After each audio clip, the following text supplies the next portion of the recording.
in this learning outcome 3, what we are looking at is a situation wherein if, for example, you have to assume that you're working within a place in a class, or you're a studying student, you're in a college. How do you take effective notes from a variety of sources? How do you concise? How do you filter? How do you note? And how do you kind of and let's put it this way, detail the key bits of information that you are trying to kind of let's say understand. And that process, in our case, is called note taking. So like you're in the class right now, what I'm doing is I'm doing note taking, but I'm primarily doing it through the medium of recording the presentation or the session. So in this case, note taking is happening using technology, and that usage of technology is allowing me to record the session, which then can at some point in time be replayed to revisit what has been taught and delivered.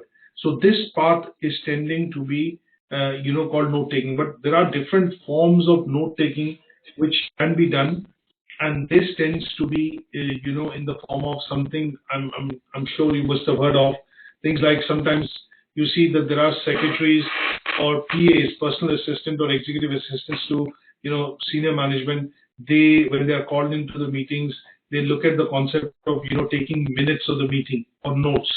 Now, those minutes of the meeting, lots of things being discussed. If you look at the parliamentary review, sometimes when you look at watching parliamentary channel, which is on Sky Channel 504, and you look at some of the proceedings of the parliament, the committees which are working, you will generally see that the chair or the MPs which are a part of a particular committee, when they're asking questions or doing some probing into, like for example, Thomas Cook has collapsed in the last few weeks. So the business committee is basically reviewing and having discussions with the senior management, and they're trying to bring them to task. So the parliamentary committee here is doing a bit of review with the chief executives of the organization to say why it has collapsed. But you will generally see within those meetings, there are people who are sitting in the middle of or somewhere on the sides who are taking notes, who are recording the whole proceedings. So the people who are recording the whole proceedings use different techniques to be able to. What do? They use different techniques to be able to make notes or capture key points which are being discussed in terms of the narrative. Say for example, in this review which is happening with the Thomas Cook's chief executive in the management. Now they are doing what is called the process of summarizing the key bits of the information discussion which is happening in the form of notes, which then can be revisited at some stage by the members of the members of the committee to come out with some sort of a conclusion, to come out with a report or a conclusion. Now this process is called note taking. Now there are various reasons why note taking is done. So note taking is done primarily because sometimes it helps you, like if you look at a personal example, if as a student, sometimes what happens is when you're in the class and the teacher is teaching, you still make notes. You get handouts, but some students will still make notes. The reason why they make notes is it helps them memorize or concentrate better in the class in terms of understanding what is being spoken about. Sometimes you take notes because you want to write down the important bits of the message, and that is where you would write some important terms or key terms which are required or being spoken about, and they tend to be, your own notes, so that at some stage you can go back, revisit them, and that helps you understand some of the topics better. There could be other reasons of taking notes, which is sometimes these notes are taken because if there is a lot of information being provided and you want to summarize it and concise it and have it understood in your own context or in your own language, sometimes you will see people will make notes, and this helps them understand that information in their own part, in their own language, and they write it down so that they can understand it better. But there are various reasons why note taking is done. So note taking is one of the most important exercises that you will do or undertake when you're working within an office, when you're attending a meeting, in a conference, in a seminar, in a training, you're in a college, in a uni, or you're studying and you're attending a training session or a lecture. You will take notes because you want to understand that piece of information which is being shared in a much easier, palatable fashion, which will be suiting your style of how you digest or intake that information. And that is why note taking as a concept, is quite important. Now, when I say note taking and note making, there are two different parts to it, right? Very different. Sometimes you don't make out the difference when I was saying note taking. So this word was becoming constantly, conveniently overpowering the other type of concept, which is note making. Sometimes you will see that you make notes by reading a lot of text and reading a lot of things in the book or magazine, and you summarize it, and that is the concept of note making, because you're making some notes which can be distributed as pieces of information to colleagues. And that would be, if you are taking the notes of a meeting, you are then summarizing it in a context which will then be easier for your colleagues to understand. And what you've done in this case is you've sat in the meeting, but you've made some notes which are going to be much easier for them to understand.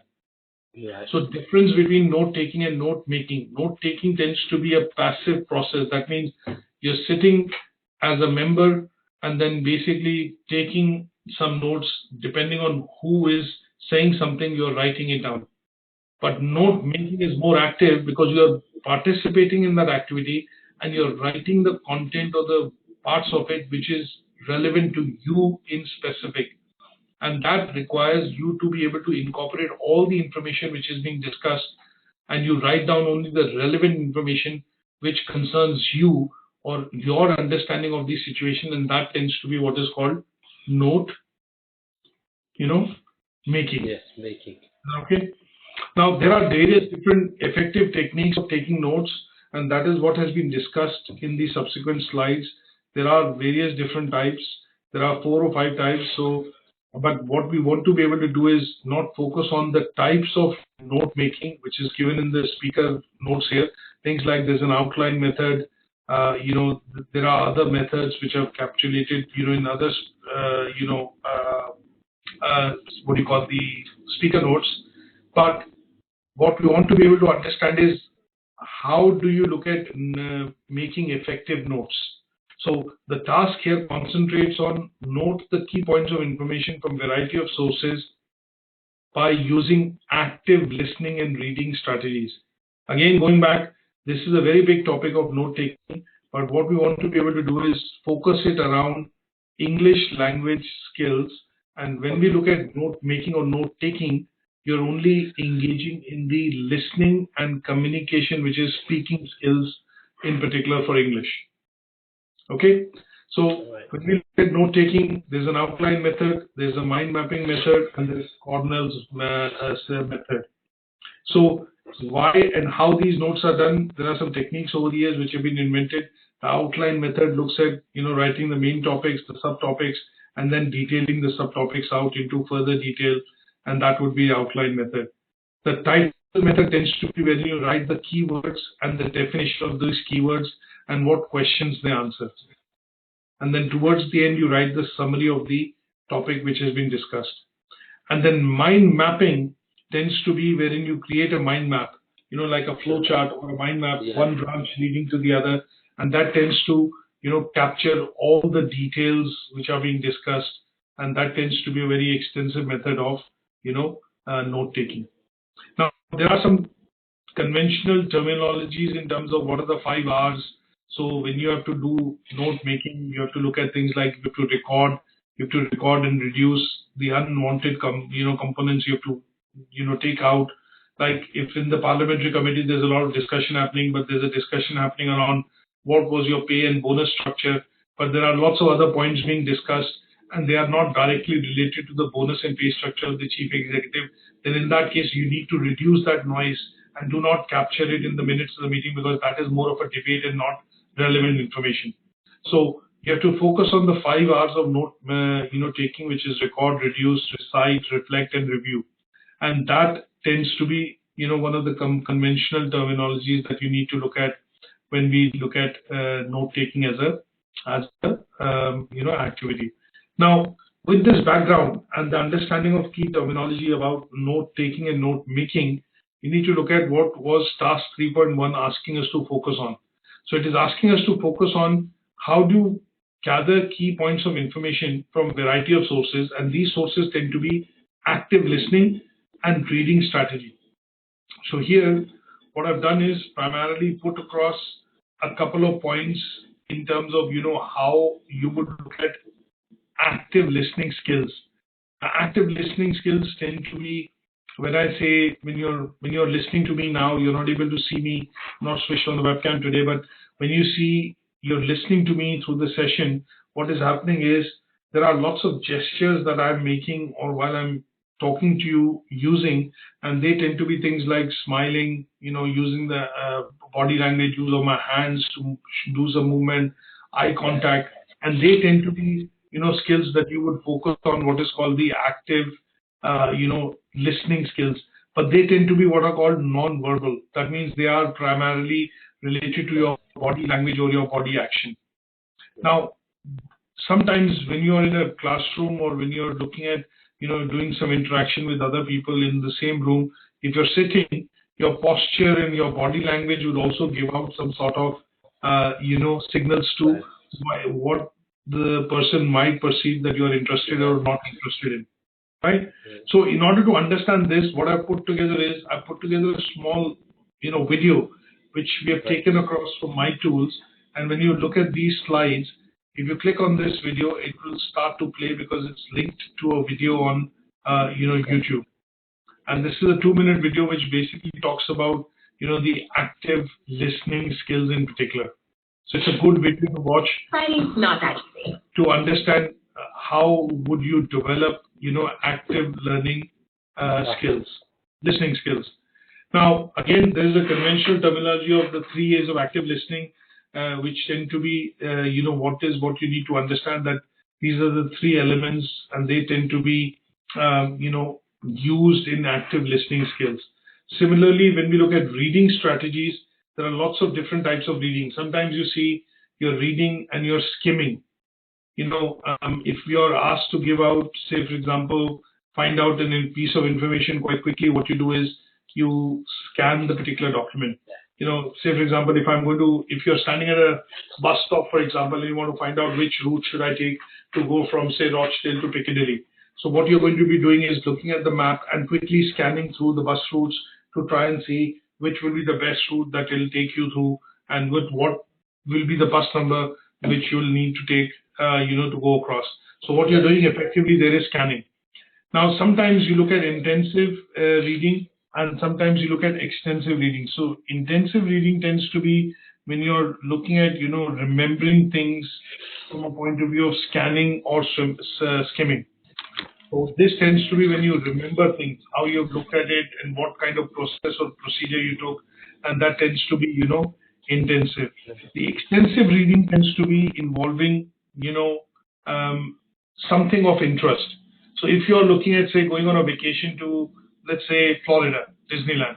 Now, you've been reading about it for some time. What you've done is you've read the reviews, you've picked up a magazine, you've gone to the website, you've looked at maybe some advertisement videos, you've had a discussion with the tour operator. So what you're doing is you're doing extensive research or reading to see what are the places to visit in that particular location.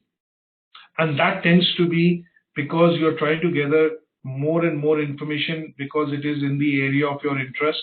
And here, what you want to be able to do is at some stage, come to a situation wherein you have enough information to be able to make a decision. So when we look at different types of reading, strategies, I've put together the 4 of these slides. So skimming tends to refer to, you're trying to read the summary or trying to arrive at a quick summary. Scanning tends to be when you're looking at, finding out the key bits of the information or interesting bits of the information rather than look at everything in detail. Intensive tends to be when you remember a lot of things in terms of how you arrived at that information, either by skimming or scamming.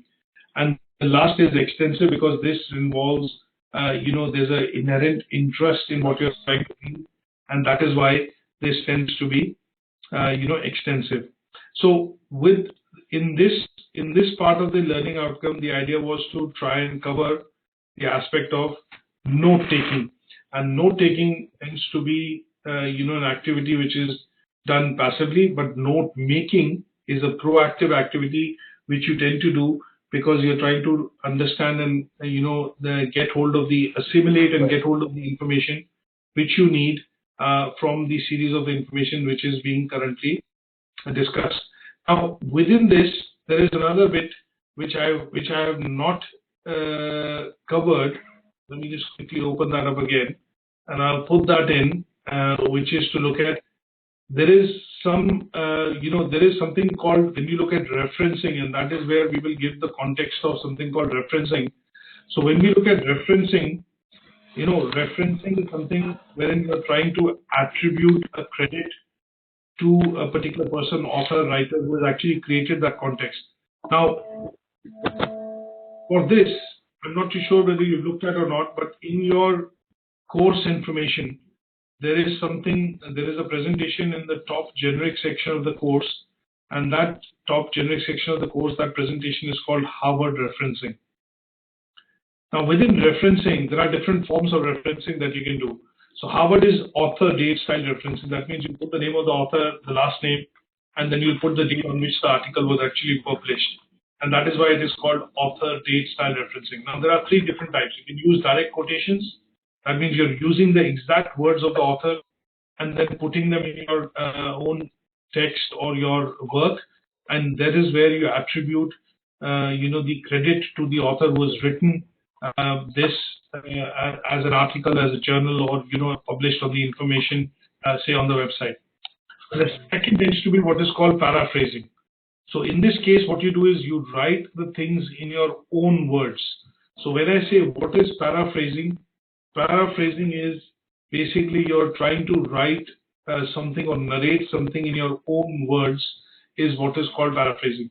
So in this particular activity, what you'll have to do is pick up a text or an article. So if I look at an article for paraphrasing, that's the last bit. So if I look at, say, just very briefly here, let's look at, say, paraphrasing. So what I want to do is, let's look at some images. So here, if I have to say, look at paraphrasing. Now, if you see, this is an example of an article which primarily, would have been written by somebody. And then if you're rewriting this article in your own words without changing the meaning of the article itself, would mean that you're writing it in your own words without changing the meaning, and that process is going to be called paraphrasing. So sometimes you will see that your teacher will say, can you write this in your own words? Or can you read the story and write it in your own words? Can you summarize this story for me in your own words?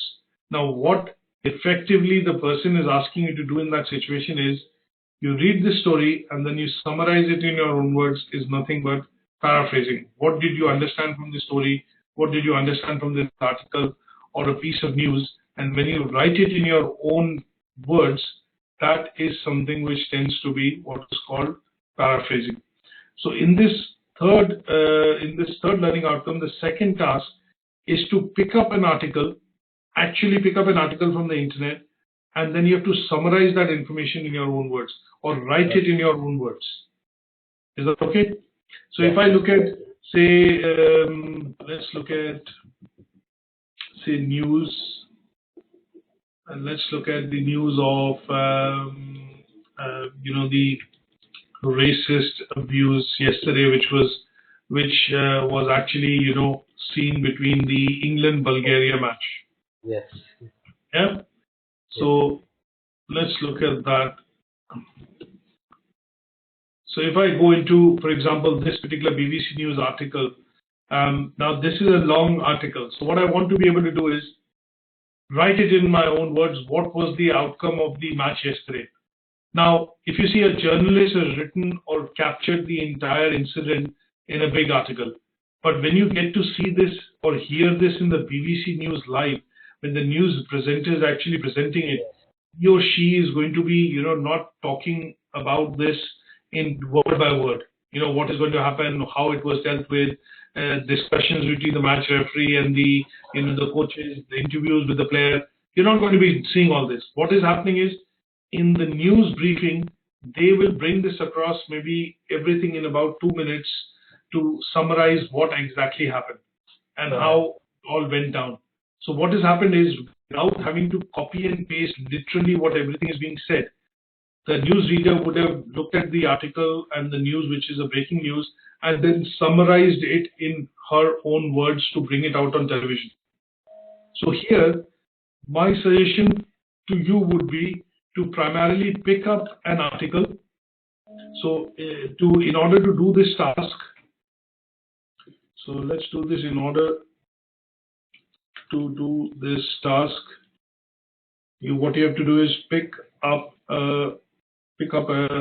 an article of interest and then write it in your own words without changing or in any way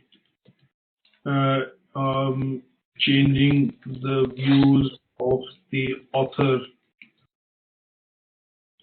in that article or news. Okay, so this would mean, say, for example, if I pick up something like, if I just go on to the news section right now, and in the news section, as you can see, it says Bulgarian chief told to quit, blah, blah, blah. If I just pick out any, say, for example, in this, and I look at doing a bit of a screenshot here, and I say, could you summarize this in your own words? That would mean that you are basically paraphrasing, the news, which has been published on the BBC website. Right. Is that okay? Right. Yes. You could also take out, say, for example, a story article, or say, for example, if I look at, say, tourism and hospitality, and if I look at, say, for example, article. So let me just open up one as an example. So THM.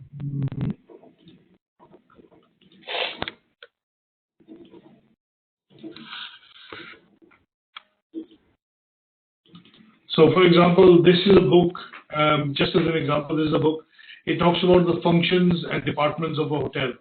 Now, if I have to ask you to paraphrase and write it in your own words, role of a general manager, for example, what I would ask you to do is basically write it in your own words, So if I just take a screenshot of this from here, and I say, could you summarize this in your own words? That would be basically nothing but, paraphrasing. Yeah. Is that okay? Yeah. So if I just put this here now, just as an example, and if you write this in your own words, this would be nothing but, writing without changing the context of it, and writing it in your own words would primarily be paraphrasing. Okay? Okay. And that is what we have covered in Learning Outcome 3. Now, in Learning Outcome 4, 5, and 6, what we're going to do is catch up, basically start now in the next session. Okay. What we've pretty much done is covered, the Learning Outcome 3,